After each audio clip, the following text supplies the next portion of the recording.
प्रेम से बोलिए जय बद्री विशाल। हमारे YouTube चैनल हिंदू तीर्थ स्थल पर आपका स्वागत है। आदरणीय भक्तों, मैं आलोक तिवारी आपका अपने इस चैनल पर स्वागत करता हूं और इस समय हमारे चैनल पर हिंदुओं के 4 पावन धामों की संपूर्ण जानकारी प्रस्तुत की जा रही है। इसी श्रृंखला में आज हम इस वीडियो के माध्यम से आपके सामने हिंदुओं के 4 धामों में से प्रथम धाम अर्थात बद्रीनाथ के बारे में संपूर्ण जानकारी लेकर के प्रस्तुत हुए हैं। लेकिन इस वीडियो में आगे बढ़ने से पहले आपको एक बात बता देना चाहते हैं कि हमारा दूसरा चैनल भी है जिसका नाम है आलोक तिवारी एस्ट्रोलॉजर। उस चैनल का लिंक इस वीडियो के डिस्क्रिप्शन बॉक्स पर उपलब्ध है। आप उस चैनल पर जाकर के ज्योतिष एवं अध्यात्म की संपूर्ण जानकारी प्राप्त कर सकते हैं। आइए अब इस वीडियो को प्रारंभ करते हैं। कहां स्थित है बद्रीनाथ धाम अथवा बद्रीनारायण मंदिर?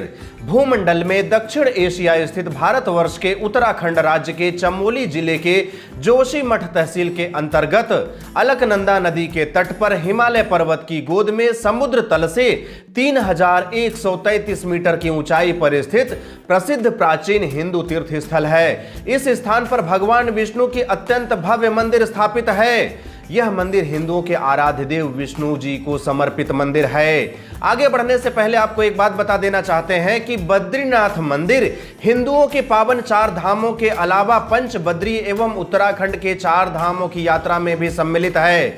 बद्रीनाथ धाम की जलवायु प्रतिकूल होने के कारण बद्रीनाथ मंदिर दर्शनार्थियों एवं श्रद्धालुओं के दर्शन हेतु अप्रैल से नवंबर माह के मध्य तक ही खुला रहता है। यह स्थान हिमालय की उस श्रेणी पर स्थित है जिसे महान हिमालय अथवा मध्य हिमालय के नाम से जाना जाता है। महात्म्य: बद्रीनाथ भारत के सबसे लोकप्रिय तथा पवित्र 4 धामों में से एक है। बद्रीनाथ मंदिर में हिंदू धर्म के देवता विष्णु के एक रूप बद्रीनारायण की पूजा होती है। बद्रीनाथ मंदिर विष्णु जी को समर्पित 108 दिव्य क्षेत्रों में से एक है। बद्रीनाथ धाम को बद्रीनारायण एवं बद्री विशाल के नाम से भी जाना जाता है। यहाँ स्थित बद्रीनाथ मंदिर के नाम पर ही मंदिर के आसपास बसे नगर को भी बद्रीनाथ धाम के ही नाम से जाना जाता है। बद्रीनाथ मंदिर का उल्लेख विष्णु महापुराण, महाभारत तथा स्कंद पुराण समेत अनेक प्राचीन ग्रंथों में प्राप्त होता है। कई वैदिक ग्रंथों में भी मंदिर के प्रधान देवता बद्रीनाथ का उल्लेख प्राप्त होता है। स्कंद पुराण में बद्रीनाथ का उल्लेख करते हुए लिखा गया है, बहुनि सन्ति तीर्थानि दिव्य भूमि रसातले बद्री सदृश तीर्थम न भूतो न भविष्यति। अर्थात स्वर्ग, पृथ्वी तथा नरक तीनों ही जगह अनेक तीर्थ स्थान हैं, परंतु फिर भी बद्रीनाथ जैसा कोई तीर्थ न कभी था और न भविष्य में कभी होगा। मंदिर के आसपास के क्षेत्र को पद्म पुराण में आध्यात्मिक निधियों से परिपूर्ण कहा गया है। श्रीमद् भागवत महापुराण के अनुसार बद्रिकाश्रम में भगवान विष्णु सभी जीवित इकाइयों के उद्धार हेतु नर तथा नारायण के रूप में अनंत काल से तपस्या में लीन हैं। महाभारत में बद्रीनाथ का उल्लेख करते हुए लिखा गया है, अन्यत्र मरणा मुक्ति स्वधर्म विधि पूर्वकात बद्री दर्शना देव मुक्ति पुंसाम करे स्थिता। अर्थात अन्य तीर्थों में तो स्वधर्म का विधि पूर्वक पालन करते हुए मृत्यु प्राप्त होने से मनुष्य की मुक्ति होती है, किंतु बद्री विशाल के दर्शन मात्र से ही मुक्ति उसके हाथ आ जाती है। वराह पुराण में बद्रीनाथ का उल्लेख करते हुए लिखा गया है, श्री बदर्याश्रम पुण्यम यत्र यत्र स्थितः स्मरेत सयाति वैष्णव स्थानम पुनरावृत्ति वर्जयेत। अर्थात मनुष्य कहीं से भी बद्री आश्रम का स्मरण करता रहे तो वह जन्म मरण के चक्र से मुक्त होकर वैष्णव धाम को प्राप्त होता है। कैसे स्थापित हुए? बद्रीनाथ धाम की स्थापना के संबंध में अनेक कथाएं प्रचलित हैं। उनमें से 3 प्रमुख और सर्वमान्य कथाओं को हम आपके सामने प्रस्तुत करने जा रहे हैं। पहली कथा के अनुसार पर एक समय की बात है जब देवर्षि नारद भगवान श्री हरि विष्णु के दर्शन हेतु क्षीर सागर पधारे। वहां उन्होंने देखा कि माता लक्ष्मी श्री हरि विष्णु के पैर दबा रही हैं। नारद जी इस दृश्य को देख करके चकित हो गए और भगवान श्री हरि विष्णु की अवहेलना करने लगे। नारद जी की बातों से भगवान श्री हरि विष्णु अपराध बोध से ग्रसित हो गए और प्रायश्चित स्वरूप तपस्या करने हेतु हिमालय पर्वत की ओर चल पड़े। जब भगवान श्री हरि विष्णु योग ध्यान मुद्रा में तपस्या में लीन थे, उस समय अत्यधिक हिमपात होने लगा। उस हिमपात से भगवान श्री हरि विष्णु पूरी तरह से ढक गए। तब भगवान श्री हरि विष्णु की ऐसी दशा देख करके माता लक्ष्मी का हृदय द्रवित हो उठा। भगवान विष्णु की यह दशा उनसे देखी नहीं गई और वे स्वयं ही बद्री अर्थात बेर बद्री की वृक्ष का रूप धारण करके भगवान श्री हरि विष्णु के समीप खड़े होकर उन्हें छाया प्रदान करते हुए समस्त हिमपात को स्वयं ही सहने लगी। माता लक्ष्मी भगवान श्री हरि विष्णु को धूप, वर्षा, हिम से बचाने के लिए कठोर तपस्या में जुट गईं। कई वर्षों के बाद जब भगवान विष्णु ने अपना तप पूर्ण करके योग ध्यान मुद्रा से बाहर आए तो उन्होंने देखा कि माता लक्ष्मी हिम से ढकी हुई हैं। पहले तो भगवान श्री हरि विष्णु माता लक्ष्मी को देख करके चकित हो गए। फिर उन्होंने माता लक्ष्मी के तप को देख करके कहा कि हे देवी, तुमने भी मेरे ही बराबर तप किया है, इसलिए आज से इस धाम पर तुम्हें मेरे साथ ही पूजा जाएगा। तुमने बद्री वृक्ष के रूप में मेरी रक्षा करते हुए इस स्थान पर तपस्या में लीन थी, इसलिए आज से मुझे बद्री के नाथ अर्थात बद्रीनाथ के नाम से जाना जाएगा।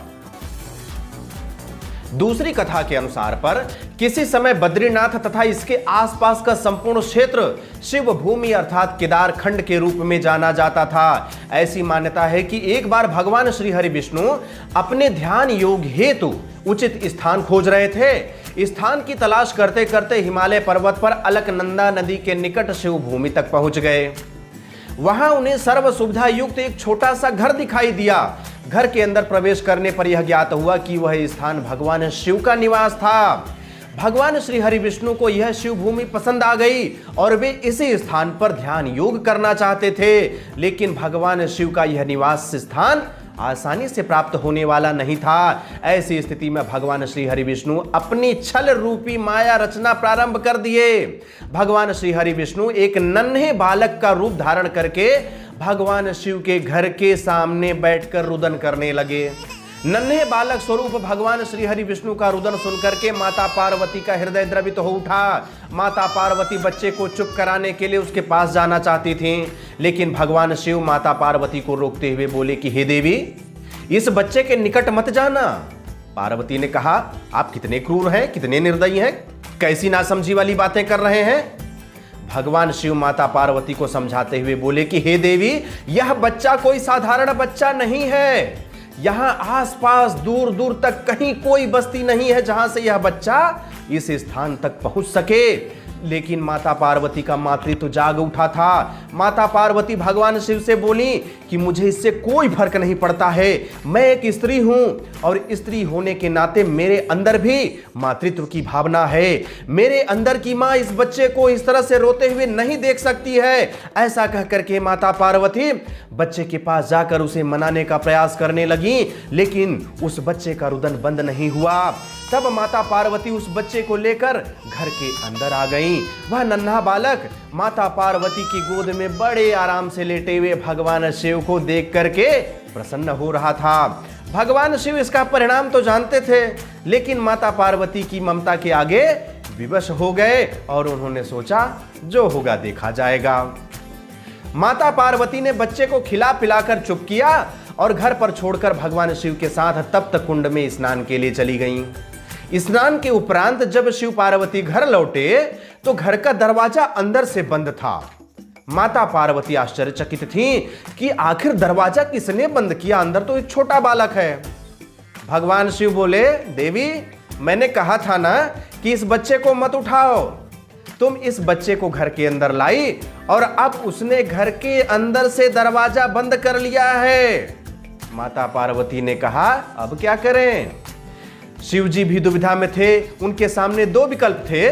पहला, उनके सामने जो भी है उसे जला करके भस्म कर दें, और दूसरा, वे स्वयं ही उस स्थान से चले जाएं और अन्यत्र अपना निवास स्थान बना लें। ऐसी स्थिति में भगवान शिव माता पार्वती से बोले, चलो कहीं और चलते हैं, क्योंकि यह तुम्हारा प्यारा बच्चा है, इसलिए इसे मैं छू भी नहीं सकता। इस तरह से शिव पार्वती भगवान श्री हरि विष्णु के छल के कारण अपना घर, अपना निवास स्थान गंवा बैठे और शिव पार्वती इधर उधर भटकते हुए सही निवास स्थान तलाशने लगे। निवास स्थान की खोज करते करते अंततः केदारनाथ में जाकर के बस गए। भगवान शिव के इस स्थान को छोड़कर चले जाने पर भगवान श्री हरि विष्णु इसी स्थान पर ध्यान योग में लीन हो गए। यही पवित्र स्थान वर्तमान में बद्री विशाल के नाम से सर्वविदित है। तृतीय कथा विष्णु पुराण से प्राप्त होती है। इस कथा के अनुसार पर धर्म के दो पुत्र हुए, नर तथा नारायण। जिन्होंने धर्म के विस्तार हेतु कई वर्षों तक इसी स्थान पर घोर तपस्या की थी। अपना आश्रम स्थापित करने के लिए नर और नारायण एक आदर्श स्थान की तलाश में वृद्ध बद्री, योग बद्री, ध्यान बद्री और भविष्य बद्री नामक चारों स्थानों का भ्रमण करते करते अंततः अलकनंदा नदी के पास पहुंचे। वहां उन्हें अलकनंदा नदी के पीछे एक गर्म एक ठंडे पानी का स्थान मिला, जिसके पास के क्षेत्र को उन्होंने बद्री विशाल का नाम दे दिया। इसी स्थान पर बैठ करके नर और नारायण ने तपस्या की। द्वापर युग में यही नर और नारायण भगवान श्री कृष्ण और अर्जुन के रूप में अवतरित हुए और धर्म की स्थापना किए। ऐसी मान्यता है कि महर्षि वेद व्यास ने महाभारत एवं 18 पुराणों की रचना इसी स्थान पर की थी। बद्रीनाथ मंदिर की उत्पत्ति। बद्रीनाथ मंदिर की उत्पत्ति के विषय में अनेक मत प्रचलित हैं। पहले मत के अनुसार पर यह मंदिर 8वीं शताब्दी तक एक बौद्ध मठ था, जिसे आदि शंकराचार्य ने एक हिंदू मंदिर में परिवर्तित कर दिया। इस तर्क के पीछे मंदिर की वास्तुकला एक प्रमुख कारण है, जो किसी बौद्ध मंदिर के समान है। इसका चमकीला तथा चित्रित मुख भाग भी किसी बौद्ध मंदिर के समान ही प्रतीत होता है। दूसरे मत के अनुसार पर इस मंदिर को 9वीं शताब्दी में आदि शंकराचार्य द्वारा एक तीर्थ स्थल के रूप में स्थापित किया गया था। ऐसी मान्यता है कि शंकराचार्य 6 वर्षों तक 814 से लेकर के 820 तक इसी स्थान पर निवासरत थे। इस स्थान पर अपने निवास के दौरान वे 6 महीने के लिए बद्रीनाथ में और 6 महीने के लिए केदारनाथ में रहते थे। हिंदू अनुयायियों का कहना है कि बद्रीनाथ की मूर्ति देवताओं ने स्थापित की थी। बद्रीनाथ की मूर्ति। बद्रीनाथ मंदिर में हिंदुओं के आराध्य देव भगवान श्री हरि विष्णु की पूजा बद्रीनारायण या बद्रीनाथ के रूप में होती है। इस मंदिर के गर्भगृह में भगवान बद्रीनाथ की 1 मीटर अर्थात 3.3 फीट लंबी शालीग्राम से निर्मित मूर्ति स्थापित है, जिसे बद्री वृक्ष अर्थात बेर के वृक्ष के नीचे सोने की चंदवा में रखा गया है। बद्रीनारायण की इस मूर्ति के बारे में यह भी मान्यता है कि विष्णु के 8 स्वयं प्रकट हुई प्रतिमाओं में से एक मूर्ति यह भी है। मूर्ति में भगवान के 4 हाथ हैं, 2 हाथ ऊपर उठे हुए हैं, एक में शंख एक में चक्र है, जबकि अन्य 2 हाथ योग मुद्रा अर्थात पद्मासन की मुद्रा में भगवान की गोद में उपस्थित हैं। मूर्ति के ललाट पर हीरा जड़ा हुआ है। इस मंदिर में स्थापित मूर्ति के बारे में ऐसी मान्यता है कि इसे आदि शंकराचार्य ने 8वीं शताब्दी में मंदिर के पास ही स्थित नारद कुंड से निकालकर स्थापित किया था। गर्भगृह में धन के देवता कुबेर, देवर्षि नारद, उद्धव, नर और नारायण की मूर्तियां भी स्थापित हैं। मंदिर के चारों ओर 15 और भी मूर्तियां पूजित की जाती हैं। इनमें से लक्ष्मी, गरुड़, नवदुर्गा अर्थात माता दुर्गा के 9 अलग अलग रूपों की मूर्तियां भी शामिल हैं। इनके अतिरिक्त मंदिर परिसर के गर्भगृह के बाहर लक्ष्मी नृसिंह, शंकराचार्य, नर और नारायण, वेदांत देशिक, रामानुजाचार्य और पांडुकेश्वर क्षेत्र के एक स्थानीय देवता घंटाकर्ण की मूर्तियां भी स्थापित हैं। बद्रीनाथ मंदिर में स्थित सभी देवी देवताओं की मूर्तियां शालीग्राम पत्थर से निर्मित हैं। बद्रीनाथ मंदिर की स्थापत्य शैली। बद्रीनाथ मंदिर अलकनंदा नदी के तट पर नदी से लगभग 50 मीटर की ऊंचाई पर अवस्थित है। मंदिर का प्रवेश द्वार अलकनंदा नदी की ओर खुलता है। अलकनंदा नदी की ओर निहारता हुआ प्रतीत होता है। यह मंदिर क्रमशः 3 भागों में विभक्त है: गर्भगृह, दर्शन मंडप और सभा मंडप। चौड़ी सीढ़ियों के माध्यम से मुख्य प्रवेश द्वार तक आसानी से पहुंचा जा सकता है, जिसे सिंह द्वार कहा जाता है। यह एक लंबा धनुषाकार द्वार है। इस द्वार के शीर्ष पर 3 स्वर्ण कलश लगे हुए हैं और छत के मध्य में एक विशाल घंटी लटकी हुई है। अंदर प्रवेश करते ही मंडप है, स्तंभों से भरा एक बड़ा हाल जो गर्भगृह या मुख्य मंदिर क्षेत्र की ओर जाता है। हाल की दीवारों और स्तंभों को जटिल नक्काशी के माध्यम से सजाया गया है। इस मंडप में बैठकर श्रद्धालु विशेष पूजा तथा आरती करते हैं। सभा मंडप में ही मंदिर के धर्माधिकारी, नायब रावल एवं वेद पाठी विद्वानों के बैठने का स्थान भी बना हुआ है। गर्भगृह की छत शंक्वाधारी आकार की है और लगभग 15 मीटर अर्थात 49 फीट लंबी है। छत के शीर्ष पर एक छोटा सा कपोला है, जिस पर सोने का पानी चढ़ा हुआ है। बद्रीनाथ मंदिर के पुजारी। बद्रीनाथ मंदिर उत्तर भारत अर्थात उत्तराखंड राज्य में स्थित है, लेकिन इस मंदिर के मुख्य पुजारी दक्षिण भारत के केरल राज्य के नंबूदिरी संप्रदाय के ब्राह्मण होते हैं। इस मंदिर के पुजारी को रावल कहा जाता है। ऐसी मान्यता है कि यह परंपरा आदि शंकराचार्य द्वारा शुरू की गई थी। 1776 ईस्वी में इस समुदाय के आखिरी सदस्य की बिना किसी उत्तराधिकारी के ही मृत्यु हो गई, तो गढ़वाल के तत्कालीन राजा ने केरल से नंबूदरी समाज के ही गैर सन्यासी ब्राह्मणों को पूजा करने के लिए आमंत्रित किया, जो आधुनिक समय में भी जारी है। 1939 तक भक्तों द्वारा मंदिर में चढ़ाए गए सभी चढ़ावे रावल अर्थात मुख्य पुजारी को ही दे दिए जाते थे, परंतु 1939 के बाद उनका अधिकार क्षेत्र केवल धार्मिक मामलों तक ही सीमित कर दिया गया है। उत्तराखंड सरकार द्वारा केरल सरकार के पास रावल अर्थात मुख्य पुजारी के लिए अनुरोध किया जाता है। उम्मीदवार के लिए कई आवश्यक अहर्ताएं होती हैं। वह ब्रह्मचर्य का पालन करने वाला होना चाहिए, उसके पास संस्कृत में आचार्य की डिग्री होनी चाहिए, वह मंत्रोच्चारण और पवित्र ग्रंथों के पढ़ने में प्रवीण होना चाहिए और वह हिंदू धर्म के वैष्णव पंथ से भी होना चाहिए। उम्मीदवार को रावल की पदवी प्रदान करने के लिए एक तिलक समारोह भी आयोजित किया जाता है और अप्रैल से नवंबर तक जब तक मंदिर खुला रहता है उसे वहां नियुक्त किया जाता है।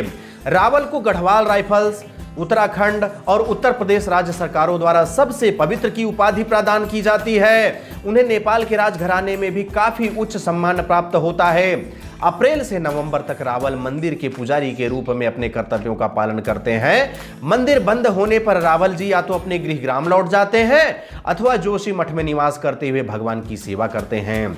रावल की दिनचर्या प्रतिदिन प्रातःकाल 4 बजे से अभिषेक के साथ प्रारंभ हो जाती है। रावल जी वामन द्वादशी तक अलकनंदा नदी पार नहीं कर सकते और उन्हें पूरे समय ब्रह्मचर्य का पालन करना होता है।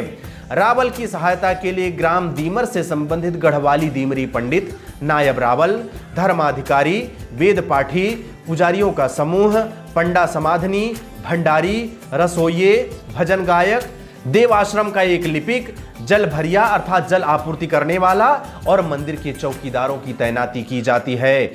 मंदिर के अभिलेखों में यह भी दर्ज है कि मंदिर के पारंपरिक पुजारी शिव की तपस्या करने वाले होते थे, जिन्हें दंडी सन्यासी कहा जाता था। ये आधुनिक केरल में एक धार्मिक समूह नंबूदरी समुदाय से संबंधित थे। बद्रीनाथ धाम का नामकरण।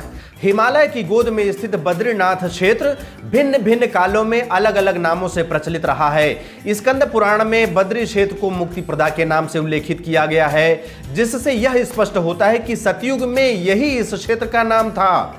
त्रेता युग में भगवान नारायण के इस क्षेत्र को योग सिद्ध और फिर द्वापर युग में भगवान के प्रत्यक्ष दर्शन के कारण इसे मणिभद्र आश्रम या विशाला तीर्थ कहा गया। कलयुग में इस धाम को बद्रिकाश्रम अथवा बद्रीनाथ के नाम से जाना जाता है। एक अन्य संकल्पना के अनुसार पर इस मंदिर को बद्री विशाल के नाम से भी जाना जाता है। बद्रीनाथ का यह नाम यहाँ बहुतायत में पाए जाने वाले बद्री अर्थात बेर के वृक्षों के कारण पड़ा था। एडविन टी एटकिंसन ने अपनी पुस्तक द हिमालय गजेटियर में इस बात का उल्लेख किया है कि इस स्थान पर पहले बद्री अर्थात बेर के घने वन पाए जाते थे। हालांकि वर्तमान में इनका कोई नामो निशान नहीं बचा है। इतिहास।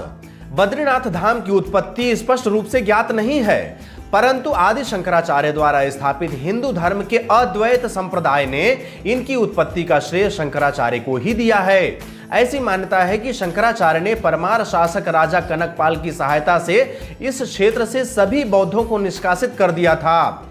इसके बाद कनकपाल और उनके उत्तराधिकारियों ने ही इस मंदिर की व्यवस्था संभाली। गढ़वाल के राजाओं ने मंदिर प्रबंधन के खर्चों को पूर्ण करने के लिए ग्रामों के एक समूह की स्थापना की। इसके अतिरिक्त मंदिर की ओर आने वाले रास्ते पर भी कई ग्राम बसाए गए, जिनसे हुए आय का उपयोग तीर्थयात्रियों के खाने और ठहरने की व्यवस्था करने के लिए किया जाता था। इस समय तक गढ़वाल राज्य के सिंहासन को बद्रीनाथ की गद्दी कहा जाने लगा था और मंदिर जाने से पहले भक्त राजा को श्रद्धा अर्पित करते थे। यह प्रथा 19वीं शताब्दी के उत्तरार्ध तक जारी रही।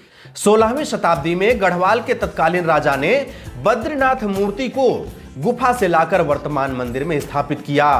मंदिर के बन जाने के बाद इंदौर की महारानी अहिल्याबाई होलकर ने यहां स्वर्ण कलश छत्र भी चढ़ाई थी। 20वीं शताब्दी में जब गढ़वाल राज्य 2 भागों में विभक्त हुआ तो बद्रीनाथ मंदिर ब्रिटिश शासन के अंतर्गत आ गया। हालांकि मंदिर की प्रबंधन समिति का अध्यक्ष तब भी गढ़वाल का राजा ही होता था। मंदिर की आयु और क्षेत्र में निरंतर आने वाले हिमस्खलनों के कारण होने वाली क्षति के फलस्वरूप मंदिर का कई बार नवीनीकरण हुआ है। 17वीं शताब्दी में गढ़वाल के राजाओं द्वारा मंदिर का विस्तार करवाया गया था। 1803 में इस हिमालयी क्षेत्र में आए भूकंप ने मंदिर को भारी क्षति पहुंचाई थी। इसके बाद यह मंदिर जयपुर के राजा द्वारा पुनर्निर्मित करवाया गया था।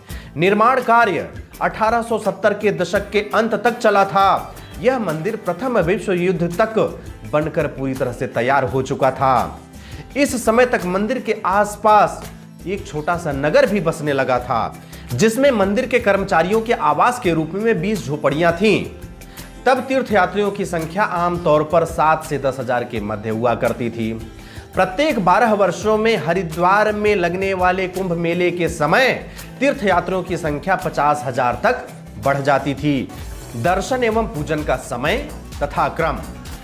ठंड के मौसम में हिमालय क्षेत्र के खराब मौसम के कारण यह मंदिर पूरे वर्ष भर श्रद्धालुओं के दर्शन हेतु नहीं खुल पाता है। यह मंदिर वर्ष के 6 महीनों अप्रैल के अंत से लेकर के नवंबर के शुरुआत तक ही सीमित अवधि के लिए खुला रहता है। जिस समय यह मंदिर श्रद्धालुओं एवं भक्तों के लिए खुला रहता है, उस समय यह पवित्र पावन तीर्थ सबसे व्यस्ततम तीर्थ स्थानों में से एक माना जाता है। प्रतिवर्ष इस धाम में संपूर्ण भारतवर्ष के अलावा देश विदेश से लाखों की संख्या में श्रद्धालु यहाँ आते हैं और भगवान श्री हरि विष्णु के दर्शन लाभ प्राप्त करते हैं, उनसे आशीर्वाद प्राप्त करते हैं। दीपावली के दूसरे दिन अर्थात भाई दूज के दिन या उसके आसपास अक्टूबर नवंबर के महीने में सर्दियों के दौरान मंदिर के कपाट बंद कर दिए जाते हैं। जिस दिन मंदिर का कपाट बंद होता है, उस दिन मंदिर में एक दीपक में 6 महीने के लिए पर्याप्त मात्रा में घी भरकर अखंड ज्योति प्रज्वलित कर दी जाती है। तीर्थयात्रियों और मंदिर के अधिकारियों की उपस्थिति में मुख्य पुजारी द्वारा उस दिन विशेष पूजा करने के बाद बद्रीनाथ की मूर्ति को मंदिर से 40 मील अर्थात 64 किलोमीटर दूर स्थित जोशी मठ के नरसिंह मंदिर में स्थानांतरित कर दिया जाता है। लगभग 6 महीनों तक बंद रहने के बाद मंदिर के कपाट अक्षय तृतीया के अवसर पर अप्रैल मई के आसपास फिर से खोल दिए जाते हैं। कपाट खुलने के दिन बड़ी संख्या में तीर्थयात्री अखंड ज्योति के दर्शन के लिए एकत्रित होते हैं। जिस समय मंदिर श्रद्धालुओं के दर्शन हेतु खुला रहता है, उस समय मंदिर में प्रातः काल होने वाले प्रमुख धार्मिक गतिविधियों में महाअभिषेक, अभिषेक, गीता पाठ और भागवत पूजा शामिल है। शाम की पूजा में गीत गोविंद आरती होती है। सभी अनुष्ठानों के दौरान अष्टोत्तरम और सहस्त्रनाम जैसे वैदिक ग्रंथों का उच्चारण किया जाता है। आरती के बाद बद्रीनाथ की मूर्ति से सजावट हटा दी जाती है और पूरी मूर्ति पर चंदन का लेप लगाया जाता है। मूर्ति पर लगा यह चंदन का लेप अगले दिन भक्तों को दर्शन के दौरान प्रसाद के रूप में वितरित किया जाता है। प्रायः सभी हिंदू मंदिरों में कुछ धार्मिक गतिविधियां गुप्त रखी जाती हैं, लेकिन बद्रीनाथ मंदिर में समस्त धार्मिक गतिविधियां एवं अनुष्ठान भक्तों के सामने ही किए जाते हैं। बद्रीनाथ मंदिर में प्रसाद। बद्रीनाथ मंदिर में प्रसाद के रूप में वन तुलसी की माला, कच्चे चने की दाल, नारियल की गरी और मिश्री का प्रसाद चढ़ाया जाता है। भक्तों को आमतौर पर प्रसाद में चीनी की गेंदें तथा वन तुलसी की सूखी पत्तियां प्रदान की जाती हैं। मई 2006 से पंचामृत भी प्रसाद के रूप में दिया जाने लगा है। यह पंचामृत स्थानीय रूप से ही तैयार किया जाता है। निकटवर्ती तीर्थ स्थल एवं मंदिर। बद्रीनाथ धाम के आसपास अनेक दर्शनीय एवं तीर्थ स्थल हैं। इनमें से ब्रह्म कपाल, शेष नेत्र, चरण पादुका, माता मूर्ति मंदिर, वेद व्यास गुफा या गणेश गुफा तथा पौराणिक कथाओं में उल्लेखित एक सांपों का जोड़ा सम्मिलित है। बद्रीनाथ से 9 किलोमीटर की दूरी पर वसुधारा नामक एक झरना है, जहां अष्टवसुओं ने तपस्या की थी। ऐसी मान्यता है कि इस झरने की बूंद पापी व्यक्ति के ऊपर नहीं गिरती है। इसके अतिरिक्त निकट ही स्थित सतोपंथ अर्थात स्वर्गारोहिणी नामक स्थान है, जहां से महाराज युधिष्ठिर सदेह स्वर्ग को प्रस्थान किए थे। बद्रीनाथ मंदिर के सिंह द्वार से 4-5 सीढ़ी नीचे उतरकर शंकराचार्य जी का मंदिर प्राप्त होता है। इसमें लिंग मूर्ति स्थापित हैं। उससे 3-4 सीढ़ी नीचे उतरने पर आदि केदार का मंदिर है। ऐसी मान्यता है कि आदि केदार के दर्शन करके बद्रीनाथ जी के दर्शन करने चाहिए। तप्त कुंड नामक गर्म जल का एक कुंड है, इसे अग्नि तीर्थ भी कहा जाता है। सल्फर युक्त जल के इस कुंड को औषधि कुंड माना जाता है। मंदिर में जाने से पहले तीर्थयात्री इस कुंड में स्नान करना आवश्यक मानते हैं। इस कुंड में वर्ष भर तापमान 55 डिग्री सेल्सियस अर्थात 113 डिग्री फ़ारेनहाइट होता है, जबकि बाहरी तापमान आमतौर पर पूरे वर्ष भर 17 डिग्री सेल्सियस अर्थात 63 डिग्री फ़ारेनहाइट से नीचे रहता है। इस तप्त कुंड का तापमान 130 डिग्री सेल्सियस तक भी दर्ज किया जा चुका है। तप्त कुंड के ठीक नीचे पंचशिला है, जो कि गरुड़ शिला, नारद शिला, मार्कंडेय शिला, नरसिंह शिला और वाराही शिला के नाम से जाने जाते हैं। मंदिर के निकट ही 2 तालाब भी स्थित हैं, जिन्हें नारद कुंड और सूर्य कुंड के रूप में जाना जाता है। बद्रीनाथ मंदिर के ठीक सामने अलकनंदा नदी बह रही है। मंदिर के ठीक सामने नर पर्वत तथा मंदिर के ठीक पीछे की ओर नीलकंठ शिखर के पीछे नारायण पर्वत स्थित हैं। बद्रीनाथ धाम से लगभग 3 किलोमीटर की दूरी पर भारत का अंतिम गांव माड़ा है। माड़ा गांव के बारे में विस्तृत जानकारी हेतु अलग से वीडियो आपके सामने प्रस्तुत की जाएगी। आवागमन के साधन। यदि आप बद्रीनाथ धाम में दर्शन हेतु आना चाहते हैं तो विभिन्न साधनों के माध्यम से यहां तक बहुत ही आसानी से पहुंच सकते हैं। यदि निकटतम रेलवे स्टेशन की बात करें तो बद्रीनाथ धाम से निकटतम रेलवे स्टेशन ऋषिकेश और हरिद्वार हैं। निकटतम हवाई अड्डे की बात करें तो जॉली ग्रांट एयरपोर्ट देहरादून हवाई मार्ग से जॉली ग्रांट एयरपोर्ट देहरादून में उतरने के पश्चात आपको सड़क मार्ग से 59 किलोमीटर की दूरी तय करने के बाद हरिद्वार तक पहुंचना होगा। बद्रीनाथ की वास्तविक यात्रा हरिद्वार या ऋषिकेश से ही प्रारंभ होती है। हरिद्वार संपूर्ण भारतवर्ष के सभी प्रसिद्ध रेल मार्गों से जुड़ा हुआ है। हरिद्वार तक आपको ट्रेन से आना होगा। हरिद्वार से आगे की यात्रा प्राइवेट टैक्सी या बस के माध्यम से पूर्ण करनी होगी। इस तरह से इस वीडियो के माध्यम से आपके सामने बद्रीनाथ, बद्री विशाल, बद्रीनारायण के बारे में संपूर्ण जानकारी प्रस्तुत की गई। मैं आशा करता हूं कि यह जानकारी आपको पसंद आई होगी। यदि यह जानकारी आपको पसंद आई हो तो मुझे कमेंट बॉक्स में लिख करके अवश्य बताइएगा। साथ ही साथ इस वीडियो को अधिक से अधिक लोगों तक शेयर कीजिए, जिससे कि बद्रीनाथ के बारे में, बद्रीनारायण के बारे में सभी लोग जानकारी प्राप्त कर सकें और यहां तक आकर बद्री विशाल का, बद्रीनारायण का दर्शन लाभ प्राप्त करते हुए उनसे आशीर्वाद प्राप्त कर सकें। अब मुझे आगे दीजिए, मिलते हैं अगले किसी तीर्थ स्थल के बारे में जानकारी लेकर के। तब तक के लिए जय हिंद, जय भारत, बम बम भोलेनाथ की जय। जय गुरुदेव।